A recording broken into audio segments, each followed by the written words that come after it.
Caríssimos irmãos e irmãs em Cristo, queremos prosseguir a nossa reflexão sobre este tema tão belo, o mistério da Santíssima Eucaristia. E hoje, em modo especial, a nossa resposta a este dom sublime que se exprime em modo todo especial na adoração ao Santíssimo Sacramento. Iniciamos a nossa meditação com uma oração. Súplicas diante do sacrário. Carne viva de Cristo, fortifica-me. Sangue generoso do Salvador, inebria-me. Olhar silencioso de Cristo, preenche-me. Palavra sacratíssima do meu Mestre, instrua-me. Braços abertos de Cristo, proteja-me. Costas abertas do crucificado, receba-me. Coração transpassado de Cristo, aprisiona-me. Mão afetuosa de Jesus, abençoa-me. Dedo onipotente de Cristo, cura-me. Doce ombro do bom pastor, reconduze-me. Volto amoroso de Cristo, atraia-me. Sorriso escondido do meu amigo, pacifica-me. Hálito vigoroso de Cristo, dá-me a vida. Força triunfante do Senhor, conduze-me.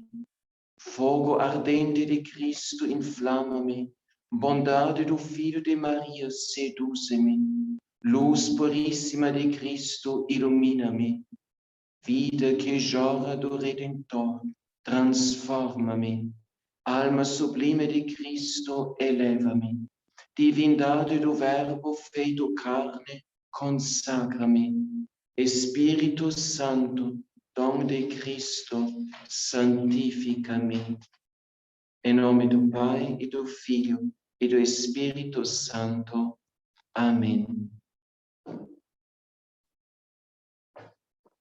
Caríssimos irmãos e irmãs em Cristo, hoje queremos prosseguir em nossa reflexão com o parágrafo 1378 do Catecismo da Igreja Católica. Ainda antes, no parágrafo anterior, nós já podíamos ler: a presença eucarística de Cristo começa no momento da consagração e dura também enquanto subsistirem as espécies eucarísticas. Cristo está presente inteiro em cada uma das espécies e inteiro em cada uma das suas partes, de maneira que a fração do pão não divide o Cristo.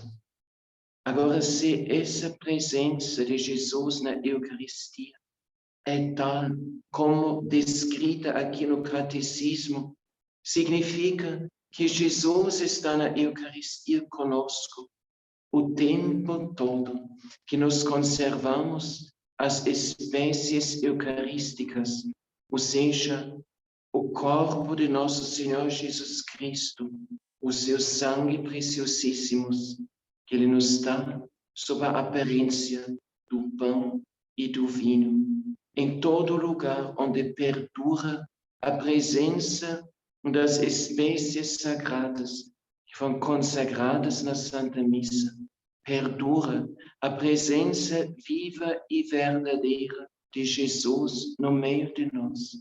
E fosse só um fragmento pequeno, mas é sempre Jesus. E fosse só um fragmento conservado na âmbula, sim, dentro dos vasos sagrados no tabernáculo. Ou seja, um fragmento de Cristo, por descuido nosso, caiu no chão. Jesus continua ali presente. É o maior dom, como nós já observamos, mas assim, ao mesmo tempo, a nossa maior responsabilidade é sempre Jesus. Jesus no meio de nós. Aquele de quem a carta aos Hebreus fala, quando Ele, o Altíssimo, introduz o seu Filho Divino neste mundo, ele diz, adorem-no todos os anjos de Deus. Essas palavras, sem nenhuma alteração, podemos aplicar ao mistério eucarístico e dizer, adorem-no todos os seus anjos, todos os anjos de Deus, porque na Eucaristia Jesus está presente, todo, inteiramente, com sua humanidade, constantemente. O culto que nós prestamos a Jesus na Eucaristia é o culto de adoração. Isto exprime o parágrafo sucessivo, o número 1378 do Catecismo da Igreja Católica. Fala assim, o culto da Eucaristia.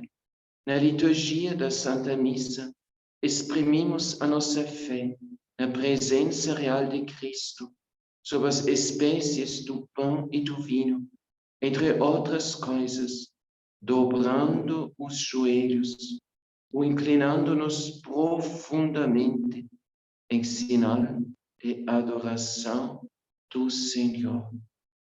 E a gente lembra o momento da consagração, após as palavras do sacerdote, isto é o meu corpo, quando ele consagra a hóstia que foi oferecida sobre o altar, e assim ela se transforma no corpo de Jesus, após ter elevado a hóstia consagrada perante os olhos dos fiéis, o sacerdote a deposita sobre o altar e faz uma genuflexão. E o missale da Santa Missa explica o significado dessa genuflexão, quando o sacerdote dobra o joelho perante o altar, sobre o qual está deitado o corpo santíssimo de Jesus. O missale fala, o sacerdote, dobrando o seu joelho, adora. Então, este dobrar o joelho por parte do sacerdote significa um ato de adoração.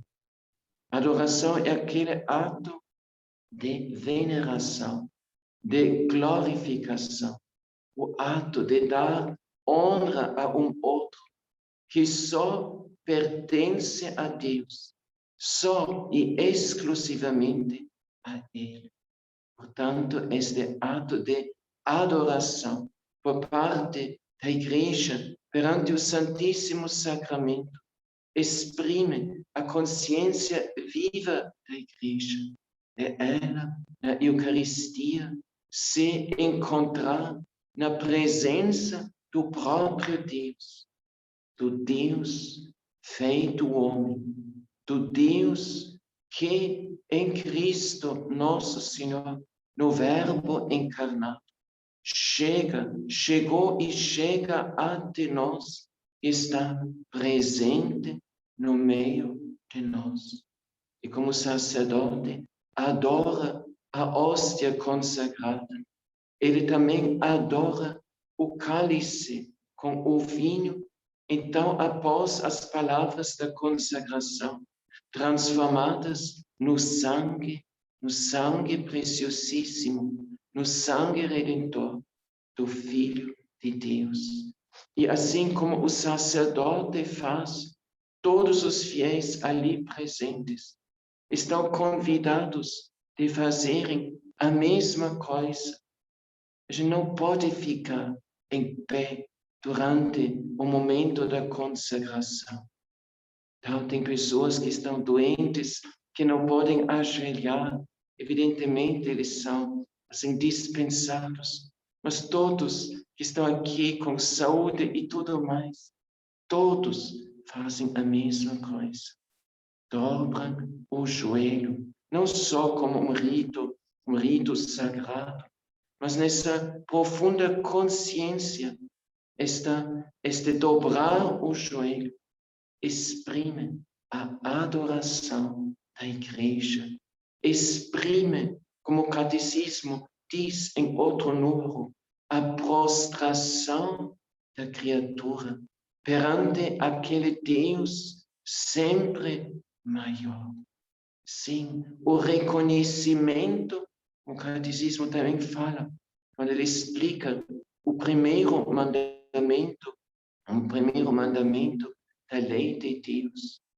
A adoração é o reconhecimento do nada da criatura perante o Deus sempre maior.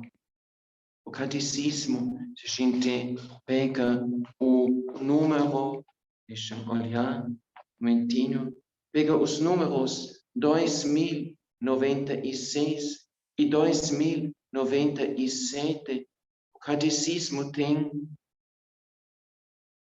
uma série de expressões onde explica o que é adoração.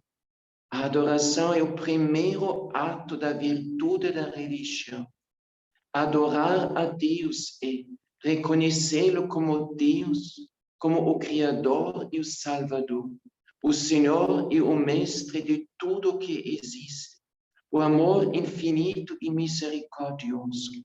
Adorarás o Senhor teu Deus e só a Ele prestarás culto, diz Jesus, citando o Deuteronômio 6, versículo 13. Este é o parágrafo 2096 do Catecismo da Igreja Católica e continua ainda no parágrafo seguinte descrevendo o que é adoração. Adorar a Deus é, no respeito e na submissão absoluta, reconhecer, como já disse, o nada da criatura, que não existe a não ser por Deus.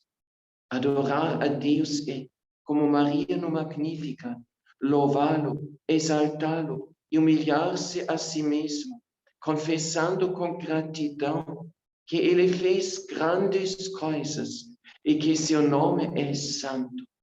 A adoração do Deus único liberta o homem de se fechar em si mesmo, da escravidão do pecado e da idolatria do mundo. Por quê? Porque faz ao homem dar a Deus aquilo que ele, em primeiro lugar, deve, a adoração, o reconhecimento absoluto da divindade de Deus perante toda a realidade da criatura. Então, este culto de adoração que só pertence a Deus, este é que a igreja tributa, o sacerdote tributa, o povo de Deus tributa a Jesus, a Eucaristia, no momento da consagração. E em diversos lugares, a igreja reconhece isto como costume altamente louvável ao longo de toda a oração eucarística. Os fiéis em diversos lugares, em tal parte do mundo, então eles também estão de joelhos ao longo da oração eucarística para exprimir exatamente este seu reconhecimento perante Jesus, presente na Eucaristia, ou já de joelhos antes do momento da consagração, para mostrar como a gente se prepara para receber o Rei, o Soberano, o Senhor, em nosso meio, na atitude de adoração. Então, dobrar o joelho é o ato externo que exprime o ato interno da adoração. O catecismo depois continua no 1378 e diz: a Igreja Católica professou e professa este culto de adoração que devido ao sacramento da Eucaristia, não somente durante a missa, mas também fora da celebração dela. Por quê? Porque se Jesus continua presente na Eucaristia, fora da Santa Missa, assim também devemos nós a Jesus, fora da Santa Missa, este ato de adoração. A Igreja Católica professou e profetico e costume até o dia de hoje, este culto de adoração devido ao sacramento da Eucaristia, não somente durante a Santa Missa, mas também fora da celebração dela, conservando com o máximo cuidado as hóstias consagradas, expondo-as aos fiéis, para que as venerem com solenidade, levando-as em procissão. Com máximo cuidado, a Igreja cuida da Santíssima Eucaristia, também fora da Santa Missa. Aqui entra em questão realmente o zelo, o nosso amor para com Jesus sacramentado. Todos que têm alguma tarefa, alguma responsabilidade na igreja, na sacristia, ou em torno do mistério eucarístico, vão lembrar em modo todo especial essa tarefa. Máximo cuidado em relação às hóstias consagradas, a limpeza, o decoro, a beleza do lugar sagrado, todo zelo em cuidar tudo aquilo que se refere ao mistério da Santíssima Eucaristia. Então, os vasos sagrados, os panos sagrados, o cuidado de lavar devidamente, com todo cuidado, os panos que estavam em contato com Jesus no Santíssimo Sacramento durante a celebração eucarística. O cuidado com o sacrário, que seja realmente um lugar digno e limpo, bem cuidado. O cuidado com a chave do sacrário e com acesso a este lugar, para que não possa acontecer nenhum descuido, nenhuma profanação do Santíssimo Sacramento. E a Igreja conserva a Eucaristia, expondo-a aos fiéis para que a venerem com solenidade. Estamos sumamente gratos sobre aqueles lugares onde Jesus, no Santíssimo Sacramento, está exposto à nossa veneração, à adoração dos fiéis, para que os fiéis possam, mesmo durante o dia, contemplar a mesma hóstia consagrada que eles contemplam e adoram no momento da consagração, quando é levada perante os seus olhos, nas mãos do sacerdote. Poderíamos dizer a adoração de Jesus no Santíssimo Sacramento e como é uma prolongação deste momento de adoração que a Igreja vive, presencia, realiza após o momento da consagração. E fala aqui ainda de procissão, em que nós estamos em solene procissão, estamos nós levando Jesus na Eucaristia. Lembramos assim a solenidade do Corpus Christi, a grande solenidade, onde a Igreja, perante o mundo, em um culto público, reconhece a sua veneração, a sua adoração perante Jesus eucarístico. Mas lembramos também, se, por exemplo, o sacerdote, um diácono, e onde não tiver o ministro da Eucaristia, ministro extraordinário da Eucaristia, leva Jesus na Eucaristia para doente, por exemplo, com não menos amor, dedicação, respeito, veneração. Jesus seja levado da igreja pelas estradas do mundo até aquela pessoa que deseja receber Jesus, o Santíssimo Sacramento. Depois, o Catecismo prossegue no número 1379. A Santa Reserva do Tabernáculo era primeiro destinada a guardar dignamente a Eucaristia, para que pudesse ser levada aos doentes e aos ausentes fora da Santa Missa. Isto é a origem da reserva eucarística. Mas, pois o Catecismo prossegue e explica, pelo aprofundamento da fé na presença real de Cristo na sua Eucaristia, a Igreja tomou consciência do sentido da adoração silenciosa do Senhor presente sob as espécies eucarísticas.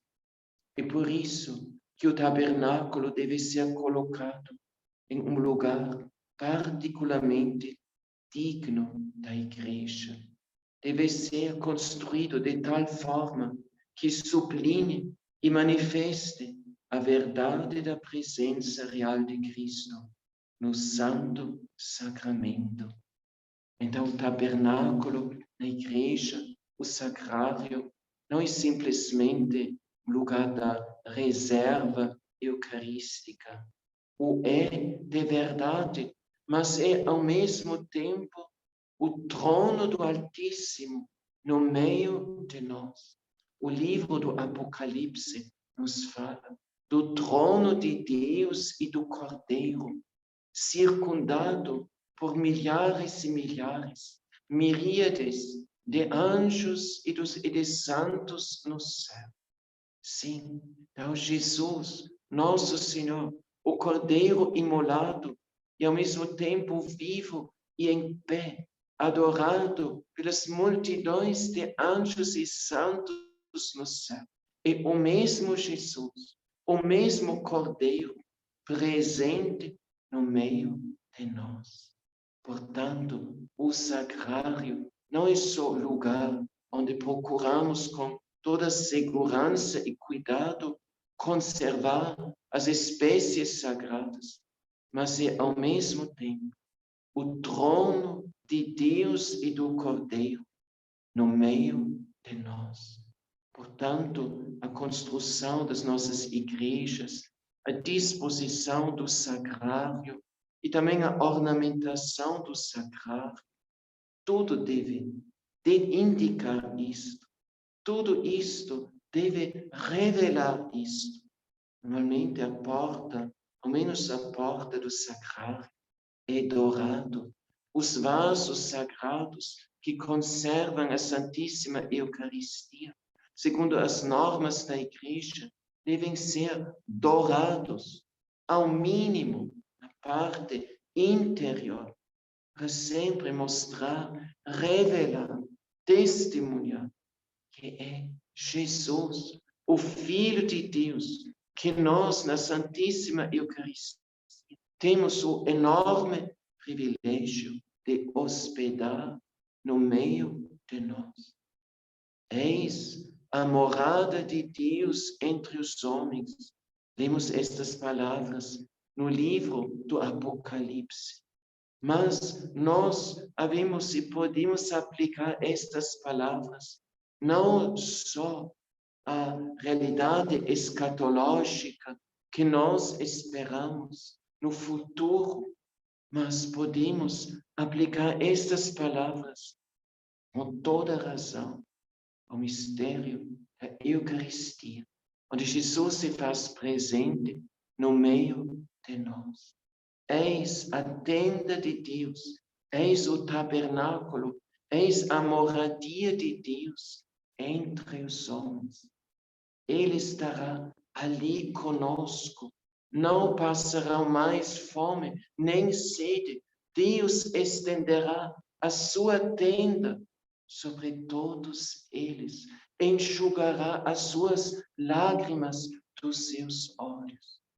Eis o nosso Deus conosco. Isto é o nome do Filho de Deus, um dos nomes profetizados no Antigo Testamento, o Emmanuel, o Deus conosco, este Deus que tanto nos amou e tanto nos ama até o momento presente, está no meio de nós.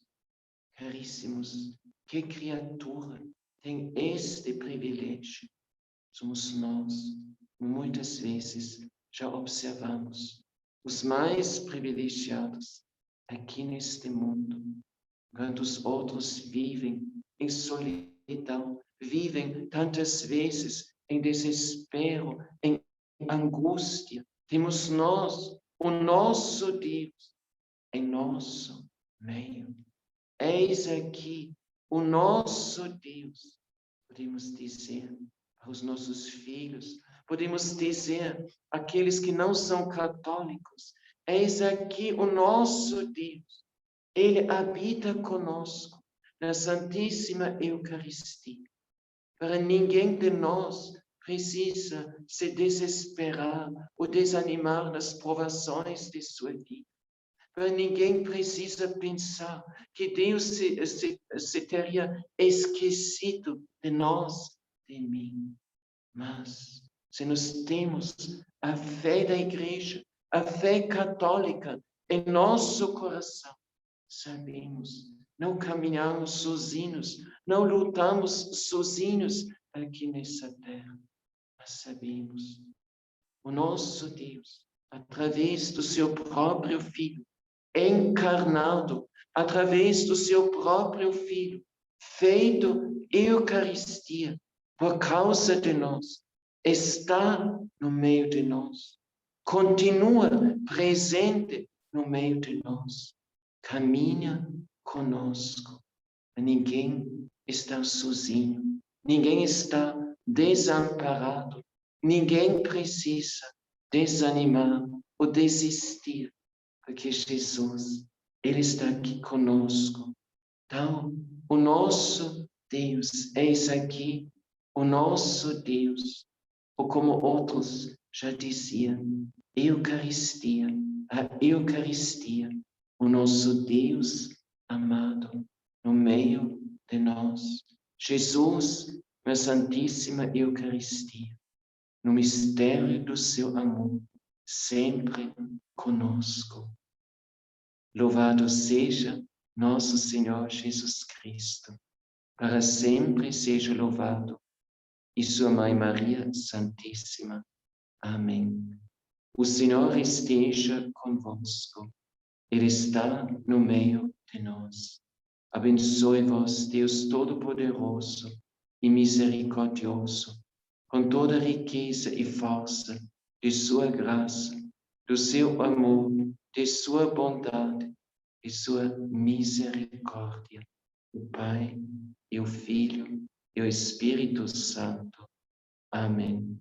Louvado seja nosso Senhor Jesus Cristo, para sempre seja louvado, e sua Mãe Maria Santíssima. Amém.